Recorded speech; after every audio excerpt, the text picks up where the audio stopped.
دیکھیے دو اس کے پہلو ہیں. پہلا پہلو تو یہ ہے کہ ہمیں سب سے پہلے جو ہمارے مینڈیٹ کے اوپر ایک باقاعدہ ڈاکہ ڈالا گیا ہے اور مینڈیٹ کو چوری کیا گیا ہے، اور دوسرا اس کے اندر جو ہماری مخصوص نشستوں کو ابھی چوری کیا جا رہا ہے اور اس کو ڈیلے کر کے دو پر مقاصد اچیو کیے جا رہے ہیں. نمبر 1 یہ کہ پریزیڈنشل انتخاب کے اندر ہمارے ووٹ کم ہو سکیں، اور نمبر 2 یہ کہ سینٹ کے اندر ہماری نشستوں کی 7 کی قریب تعداد کو کم کیا جا سکے.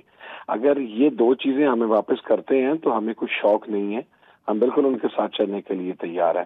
لیکن آپ دیکھیے کہ جو فارم 47 کے مطابق جعلی مینڈیٹ لے کے آئے ہوئے لوگ ہیں، میرٹ بھی آخر کچھ چیز ہوتا ہے، پرنسپلز کچھ چیز ہوتے ہیں، اور پھر جس طریقے سے ابھی پنجاب کے اندر ہمارے لوگوں کو وکٹمائز کیا جا رہا ہے پولیٹیکلی، گزشتہ روز بھی آپ کے علم ہے کتنی بڑی تعداد کے اندر گرفتاریاں ہوئیں، صحافیوں کی گرفتاریاں ہوئیں، عمران ریاض کی گرفتاریاں ہوئیں، ہم لوگوں کے اوپر دوبارہ وکٹمائزیشن کا وہی سلسلہ گزشتہ 3 دنوں سے پنجاب کے اندر شروع ہو چکا ہے. تو ان حالات میں نہیں سمجھتا کہ شہباز شریف صاحب نے کو خلوص نیت کے ساتھ یہ آفر کی ہے.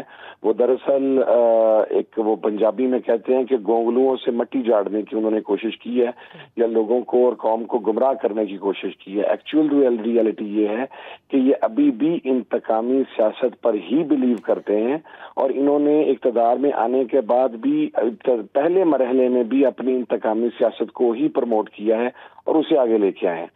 تو پھر میرا نہیں کہ موجودہ خیال کے موجودہ حالات کے اندر ہمیں ان کی اس آفر کو ہم کو پازیٹیولی رسپانس کر پائیں گے، اور ہم ان کے ساتھ کسی قسم کا تعاون کر پائیں گے. جی اچھا، یہ بتائیں کہ جو آپ نے ذکر کیا کہ جو مخصوص نشستوں کا معاملہ ہے، اس کے دو پہلو ہیں، ایک سینٹ کے حوالے سے آپ نے کہا اور دوسرا آپ نے صدر کے انتخاب کے حوالے سے کہا. تو کیا آپ یہ سمجھتے ہیں کہ زرداری صاحب کہ ٹکٹس کہ جو ووٹس ہیں وہ بھی بڑے گنے چنے ہیں اور بہت ایک ٹف مقابلہ ہو سکتا ہے اگر آپ کی مخصوص نشستیں دے دی جائیں؟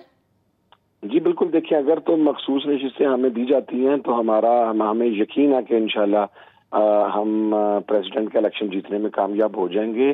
یہ بہت کلوز کال ہوگی، اور اس کے اندر ظاہر ہے دونوں میچور اور سیزن پولیٹیشنز ہیں، ان کی اپنی روٹس ہیں اور پھر ان کے اپنے لنکس ہیں.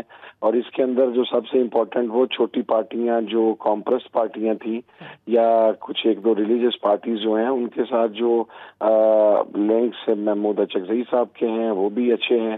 تو میں یہ سمجھتا ہوں کہ اگر ہمیں مخصوص نشستیں ہماری دی جاتی ہیں تو انشاءاللہ ہم یہ سیٹ پریزیڈنٹ کی جیتنے میں کامیاب ہو جائیں گے. تو پھر آپ یہ سمجھتے ہیں کہ یہ مخصوص نشستوں کا فیصلہ صدر کے انتخاب سے قبل نہیں ہوگا؟ جی بالکل، میں یہ سمجھتا ہوں. یا اگر پہلے انتخاب سے قبل دیا بھی گیا یہ فیصلہ تو وہ اس حساب سے دیا جائے گا تاکہ ہم اسے کورٹ آف لاء کے اندر چیلنج نہ کر سکیں، اور وہاں سے ہم اس حوالے سے کوئی قانونی فیور نہ حاصل کر سکیں. ہماری اپنی اسیسمنٹ یہی ہے کہ اسی قسم کی اسٹریٹجی ہے الیکشن کمیشن آف پاکستان کی.